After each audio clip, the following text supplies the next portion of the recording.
Welcome back to another deep dive. Yes. I'm really glad you're joining us today because we are getting into something truly mind-bending. Yeah, mind bending is honestly the best way to describe it. It's a lot. It really is. Usually when you crack open a new book, there is this unspoken agreement, right? An expectation of absolute safety. Right, like a boundary. Exactly. You, the reader, are the audience. The text is just the performance. And there's this thick, comfortable wall of paper and ink separating the two of you. You're just a witness. Yeah, you can witness a tragedy, you can feel the suspense. But at the end of the day, you close the cover, you put it on your nightstand, and you walk away completely unscathed. We like to believe that observation is just, a neutral act, that consumption comes without any liability. But the sources we're unpacking today completely shatter that illusion. They don't just shatter it, they weaponize it. Today, we are immersing ourselves in a really unnerving collection of archival material. We've got cryptic ledgers, Gothic accounts, and this philosophical framework known as the New Sophia doctrine. And there's a central, terrifying premise threading through all of this material. It's a stark warning, really. The concept is simple, but horrifying knowing is the first betrayal of any good secret. It is such a profoundly chilling concept to wrap your head around. Yeah. Because in the world these sources construct, reading makes you accountable. Yes, you are no longer just a witness, you are a liable participant. The sheer act of your eyes touching the page, or like your mind processing a room, is treated as a binding signature. Which is exactly what our mission is today. We're going to trace this bizarre evolution. We want to explore how a passive observer is forced to become an active, sovereign participant just to survive. Right.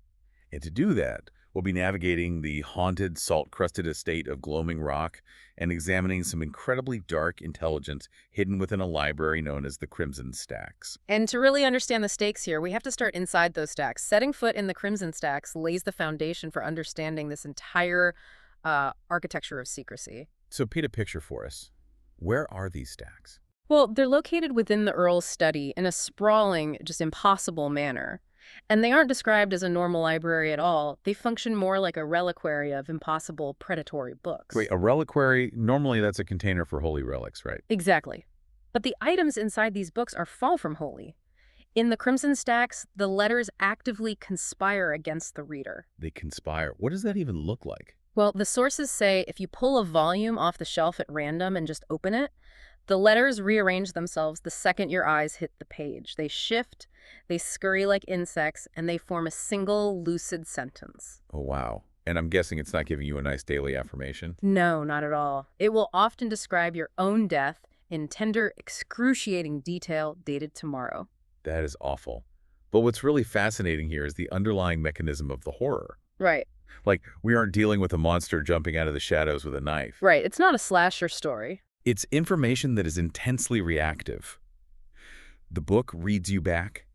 It gauges your presence, pulls from your own internal state, and just weaponizes it. It does. It weaponizes your own mind. It honestly makes me think of a malevolent, hyper-advanced social media algorithm. That's a really good point. Like, you know how an algorithm tracks your watch time, your clicks, the things you linger on for just a second too long, and then it feeds you exactly what will keep you scrolling? Yes, it feeds on your attention. Right. So imagine that mechanism. But instead of feeding you baking videos or news updates, it actively feeds your deepest paranoias and your actual literal fate back to you in real time.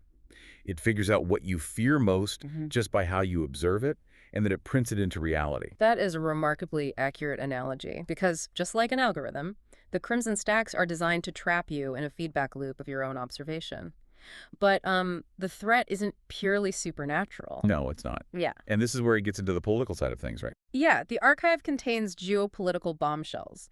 This is where we get into the spycraft elements, specifically a ledger known as the Crimson Register and a scroll detailing something called the Apex Pyramid. Here's where it gets really interesting. Because in a Gothic setting, you expect ghosts, demons, maybe a cursed heirloom. But the Apex Pyramid scroll is basically a masterclass in global elite spycraft and structural dominance. It really is. It shifts the whole tone. But I have to ask, what actually is the Apex Pyramid in this context? Are we talking about, like, A secret society, Mm. a physical building. It's best understood as a structural philosophy of elite control, like a conceptual map of how capital and secrecy flow across the globe. Okay, a conceptual map. Right. The scroll reveals that those at the true top of this pyramid use secrecy not just to hide their wealth like fleets of galleons moving unseen across borders, but to control something the archive calls narrative gravity. Narrative gravity. I love that phrase, but let's ground it for the listener. What does that actually look like in practice? Well, think about massive, modern corporations or untouchable billionaires. When they make a mistake, they have armies of lawyers, PR firms, non-disclosure agreements. Yeah, they have endless resources. Exactly. They have so much mass, so much capital, that they literally bend the truth around them. That is narrative gravity. Diplomacy and power rely entirely on fictional narratives that everyone simply agrees to believe. Power protects power through hidden ledgers and treaties of debt. So there isn't some mystical grand cabal plotting in a smoky room with a giant map. Not at all. It's much more insidious because it's a sprawling, porous administrative system. The scroll points out that borders bind labor, but they do not bind capital. Right, capital can move anywhere. Exactly. The sovereign's power isn't measured by the land they stand on anymore. It's measured entirely by what they can conceal across it. So the real trap isn't the ghosts. It's structural. The elites control the narrative, and by keeping the ledgers hidden, they make accountability optional for themselves, but mandatory for you. You're held to the rules they get to break. Right, if you were just passively observing the system, assuming you're safe because you aren't doing anything wrong, you are already caught in their narrative gravity. And this raises an important question for our deep dive. If information is never passive, if reading a spycraft ledger makes you a target, and reading a cursed book in the Crimson Stacks physically rewrites your fate, what happens when you step inside a physical architecture that operates on those exact same rules? What happens when the house reads you back? We are moving from the abstract trap of the archive directly into the physical trap of Gloaming Rock. The transition from the stacks to the estate is seamless in its terrifying logic. Gloaming Rock proves that proximity itself is a contract. Let's set the sensory scene for the listener, because the details in this account are just incredible.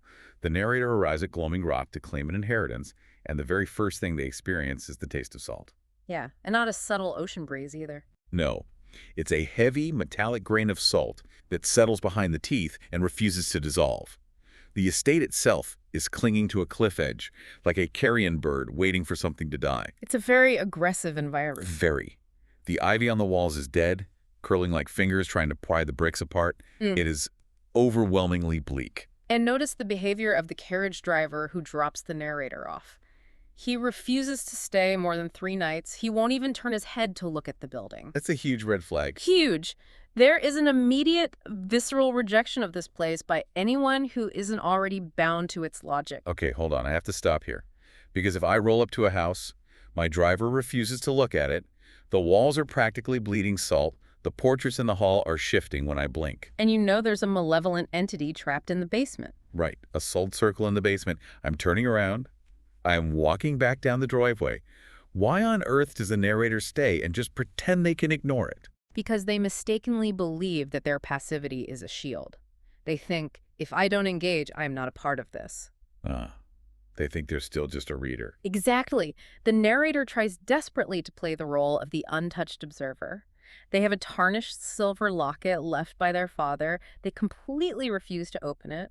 They avoid looking at the portraits. They stay out of the basement. They're acting like a deer freezing in the headlights, thinking stillness equals invisibility.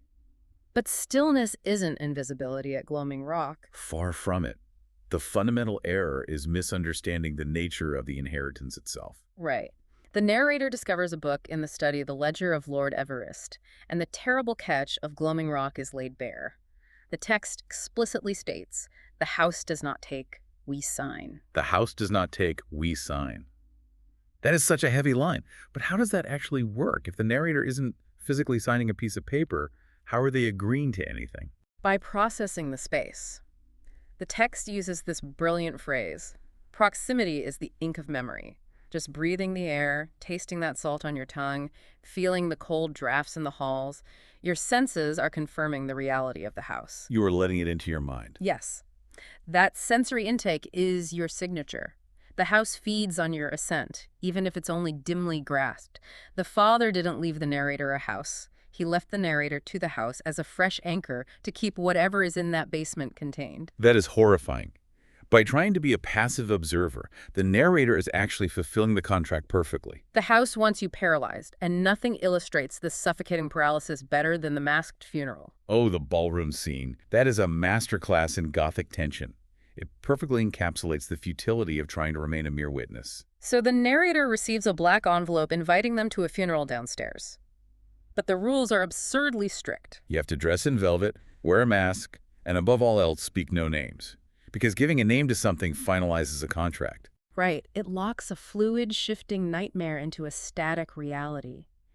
And the visual symbolism here is striking. The guests are required to wear a white glove on their left hand, which the account refers to as courtesy's pale ghost. But the right hand must remain entirely bare. Yes. Bare for, deeds the music will not name. Meaning you keep your polite, ghostly hand hidden, but your dominant hand has to be ready to sign the ledger, ready to pay the debt. And look at the narrator's disguise. They attend wearing the mask of a mourning dove with void empty sockets. Which is so telling. It is. They are surrounded by people in plague doctor masks and fractured porcelain faces, all standing in a ballroom staring at a closed, unnamed coffin. Every single person in that room is complicit. They have all inherited the ink, and they are all desperately hiding behind these masks. Hoping the horror will pass over them if they just witness it quietly. But the illusion of the observer eventually has to shatter. The narrative reaches its breaking point. The narrator realizes they cannot outrun the contract of gloaming rock any more than you can outrun the narrative gravity of the apex pyramid. The entire system is rigged to consume you. And the moment of realization centers around the mirrors. The house finally demands a direct signature. The mirrors begin to crack, and they no longer show a reflection of the room. They show the inescapable truth. The text reads, "You are not remembering, you are being remembered." Wait, being remembered by the house? How does the house remember you? By absorbing your identity, think of the house as a splurge for human experience. It doesn't just want your physical presence, it wants your history, your agency, your future. Oh, wow. Yeah. When the house remembers you, it is actively digesting who you are, turning you into just another shifting portrait on the wall. And this all culminates in the terrifying sequence of the 13th dance. Right. The clock strikes 13, because obviously tradition and normal time are dead here, and the waltz begins. But it's an inverted waltz. An inverted waltz. The notes are playing backward. The account describes it as drawing the marrow straight through the listener's ears. It's literally undoing them. And that empty coffin in the center of the room, it doesn't fill with a body.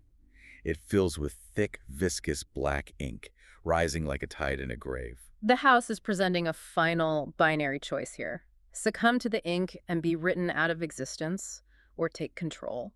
This is the pivotal moment where the narrator must shift from a passive victim into an active participant. They realize that etiquette, politeness, quiet observation, those are the tools of the prey. Exactly. To escape the binding, they have to actively edit the house's margins. So how do you edit a house? If doing nothing means dying, and doing something means signing your soul away, how do they break the loop? They exploit a loophole in the contract using the fractured mirrors. The account notes that the looking glass is the margin where the house's dominion phrase. Because it's an inverted reflection. Yes. The house binds you with forward-moving time and forward-moving language. By looking into the broken mirror, the narrator reads the true name of the bound entity backward. It flips reality. It's the one place the house's quill falters. It's a brilliant subversion. They use the very tools of the trap to dismantle it. By speaking the name backward into a reflection, they aren't trying to escape the house, they are boldly rewriting the clause. The linguistic binding breaks, the locket shatters, the ink drains back into the floorboards, and the debt is closed. It's an incredible shift in power. It really is. And it reminds me of that other account we looked at in the archive, the parallel character of Tobias Gray. Oh, the parallels are undeniable. Tobias finds himself trapped in a similar grand supernatural setting. He's brought before a spectral empress and a royal tribunal in a ballroom that demands his absolute submission. The court expects him to conform to a script he didn't write, to dance to their tune. But Tobias does exactly what the narrator at Gloaming Rock does. He refuses to play the victim. He drops his mask. He stops apologizing for his presence. Standing in front of this entire terrifying spectral court, he just boldly declares, "I plea as inheritor, as sovereign, as the unwritten clause being spoken." As the unwritten clause being spoken, that is a profound declaration of agency. He is announcing that he is no longer the paper being written upon. He has become the pen. So what does this all mean for us? When we look at the structural financial spycraft of the Crimson Stacks, the sensory psychological trap of Gloaming Rock, and Tobias Gray's defiance at the tribunal, it all points to the exact same takeaway. It teaches us that systems of power, whether they are supernatural estates demanding your soul or geopolitical elites controlling capital and public narrative, rely completely on your passive observation. They need you to just watch. They rely on you believing that if you just keep your head down, wear your polite mask, and watch quietly from the sidelines, you will be spared. But you aren't spared. Proximity is the ink. Knowing is the betrayal. The only way to survive a system that uses your passive observation against you is to step right into the center of the room, drop the mask, and boldly rewrite the clauses yourself. You cannot just be a witness. You have to become the sovereign architect of your own fate. You must transition from wandering to weaving. Which brings us perfectly to the philosophical core hidden deep within the New Sophia doctrine, the framework that binds all these archives together. We hinted at this earlier, but to truly wrap this deep dive up, we have to look at how the doctrine names this entire journey. Right. We watch passive witnesses unmask to become sovereigns, but the doctrine calls this specific concept chronomnesis. Chronomnesis. The doctrine translates it beautifully as the tapestry that builds the loom upon which it is woven. That is a heavy metaphor. It is, but it's the fundamental idea that a person is nothing more than the residue of their repeated intentional acts.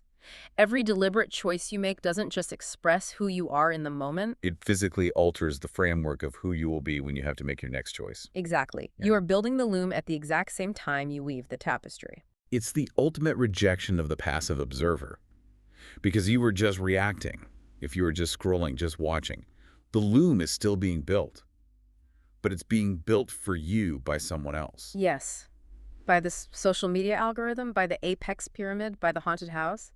If we connect this to the bigger picture, the doctrine warns that a single rule, repeated, compounds over time. It shapes your reality. Which is precisely why the house at Gloaming Rock was so dangerous. It wasn't going to kill the narrator immediately. It was going to slowly weave them into its own dark tapestry until they became just another shifting portrait, another masked guest caught in an infinite waltz. So we leave you, the listener, with this thought to mull over. Think about your own life. Think about your routines, your habits, the sheer volume of information you consume every single day. If every deliberate choice you make alters the very framework of who you are, and if simply observing the world without acting is in itself a silent contract of agreement, What invisible ledgers are you signing right now simply by paying attention? what narratives, what systems are you allowing to exert gravity on your life? Remember the lesson of Gloaming Rock and the Crimson Stacks. You are no longer just a witness to your own life. You are liable. And if you don't like the terms of the contract, well, it might be time to step to the center of the room, drop the mask, and start rewriting the clauses yourself. Thanks for joining us on this deep dive. We'll catch you next time.